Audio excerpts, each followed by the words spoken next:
היי, כאן עופר סגל ויצמן, ואתם מאזינים לעוד פרק בפודקאסט מעצבים עסק מצליח. הפודקאסט לבעלי עסקים ועצמאים, וכל מה שאתם צריכים לדעת על מיתוג, שיווק ודיגיטל כדי לבנות עסק מצליח. אז בואו נתחיל. אז ברוכים הבאים לפרק הראשון של שנת 2021, וואו.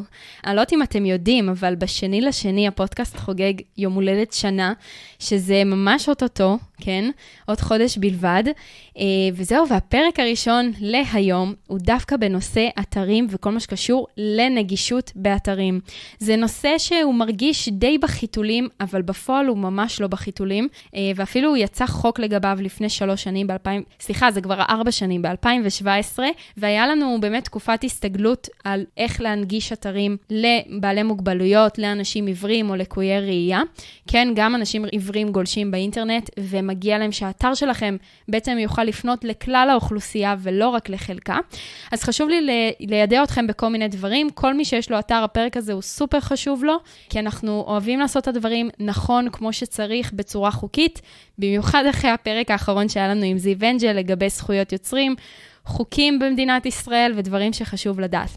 חשוב לי כמובן לומר דבר ראשון, שזה לא ייעוץ משפטי מה שאני אומרת עכשיו, זה ממידע שמצאתי. יכול להיות שיהיו פה סתירות, ואני מתנצלת מראש, אבל כמובן מי שצריך לבצע את התהליך הזה של הנגשת אתר, חשוב לבדוק את זה בצורה משפטית, עם יועץ נגישות שהוסמך מטעם נגישות ישראל. אוקיי? אז כמה דברים חשובים. דבר ראשון, כן יצא חוק לפני 4 שנים, שכל אתר במדינת ישראל חייב להיות מונגש לבעלי מוגבלויות. אם יש לכם תוסף באתר, אוקיי, שזה בדרך כלל עיגול כזה עם סמל של נכה בפינה, זה לא מספיק. זה לא בהתאם לתקן המלא שעל פי חוק האתר צריך להיות מונגש. זה גרסה חלקית, ולכן במצב כזה אתם חשופים לתביעה של מעל 50,000 שקל וחבל. אוקיי, ממש ממש חבל. אז חשוב לי לעשות רגע סדר בפרק הזה. על כל המידע שמצאתי, יש אנשים שיכולים להיות פטורים מהנגשת האתר באופן מלא, לפי התקן, ויש עסקים שחייבים ברגע זה, כל מה שקשור להנגשת האתר הוא באחריותכם כבעלי האתר, כבעלי עסקים שהאתר שייך לכם. אז שימו לב, כי בעצם מי שמחויב להנגיש את האתר זה בעל העסק. בסדר? כמובן שיש לזה פתרון, אני אספר לכם בסיום ככה מה האופציות שיש לכם, אבל בואו רגע נצלול על מי פטור מהנגשת האתר ומי חייב. אז בואו נבין את זה רגע. אז קודם כל, הפטור מהנגשת האתר הסתיים ב-26 לאוקטובר 2020. זה אומר שאנחנו כבר 4 חודשים אחרי, ולכן מי שצריך להנגיש את האתר, בהתאם לקריטריונים שאני אומר היום, בפרק הזה כדאי לפעול ממש אחרי הפרק, ולבצע את תהליך הנגישות הזה, כדי לעמוד בחוק על פי התקן, ובאמת לעשות את הדברים כמו שצריך, כדי שהאתר שלכם יוכל לפנות לכלל האוכלוסייה. אז, כמה כללים לגבי הפטור. מי שיש לו עסק שהמחזור השנתי שלו הוא מתחת ל100,000 שקלים, מה שאומר שמבחינת רשויות המיסים הוא בעצם עוסק פטור, הוא אוטומטית פטור מהנגשת האתר. אוקיי? אם יש לכם איזשהו תוסף באתר של נגישות, זה מספיק, אבל אתם עדיין חייבים למלא הצהרת נגישות, שבעצם ניתן לבצע את זה רק עם יועץ נגישות מומחה ומוסמך בתחום. בסדר? זה דבר ראשון. אם המחזור השנתי שלכם, זאת אומרת שאתם עוסק מורשה, בין 100,000 שקלים ל-300,000 שקלים, אוקיי? הפטור מההנגשה של האתר שלכם הסתיים בתאריך 26 לאוקטובר 2020. אתם כבר 4 חודשים אחרי סיום הפטור. אמרתי שהיו 4 שנים של הסתגלות, היו 3 שנים של הסתגלות, פשוט היום אנחנו כבר ב-2021 בינואר, ולכן האתר שלכם חייב לעבור במיידית תהליך הנגשה באופן מלא על פי דרישות התקן הישראלי. גם מי שיש לו מחזור שנתי של מעל 300,000 שקלים, או מיליון, אוקיי?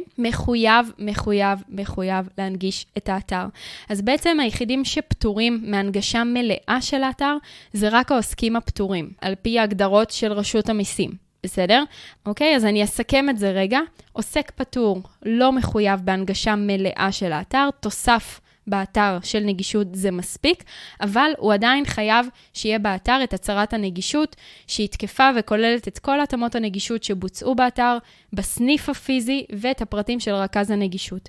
הצהרת נגישות, כל בעל עסק שיש לו אתר חייב שיהיה, בסדר? מזה מה שנקרא אי אפשר לברוח. אבל אם אתם עוסק מורשה ומעלה, החל ממחזור שנתי של 100,000 שקלים, גם אם אתם חברה בע"מ, אוקיי, הכוונה היא החל מ-100,000 שקלים, אז כולם חייבים היום, נכון להיום, להנגיש את האתר שלהם באופן מלא על ידי יועץ נגישות מוסמך לפי ארגון נגישות ישראל, אוקיי, ואני קצת אפרט לכם על התהליך. בעצם מה שצריך לעשות כדי שהאתר יהיה נגיש באופן מלא על פי דרישות התקן, זה לבצע סקר נגישות מקיף ומפורט לאתר, בהתאם לדרישות התקן. בסדר? זה משהו שעושה יועץ נגישות שבעצם הוא מומחה לאתרי אינטרנט, והוא יוכל לבצע את זה כולל הצהרת הנגישות. אז הדבר הראשון שקורה בעצם בתהליך כזה, זה שהאתר שלכם, או דף הנחיתה, או המיני סייט, זה לא משנה מה הגודל של האתר, אבל האתר, כל עוד על פי ההגדרות, מול רשות המיסים ומס הכנסה וכדומה, אתם עוסק מורשה ומעלה, האתר שלכם חייב לעבור בדיקה אצל יועץ נגישות. זה השלב הראשון. לאחר מכן, אתם מקבלים ממנו בעצם דוח מפורט והנחיות כלליות על מה לתקן, איפה הליקויים, בעצם בהתאם לדרישות התקן הישראלי. כל מה שצריך לבצע בהקדם, כדי שהאתר יהיה נגיש באופן מלא.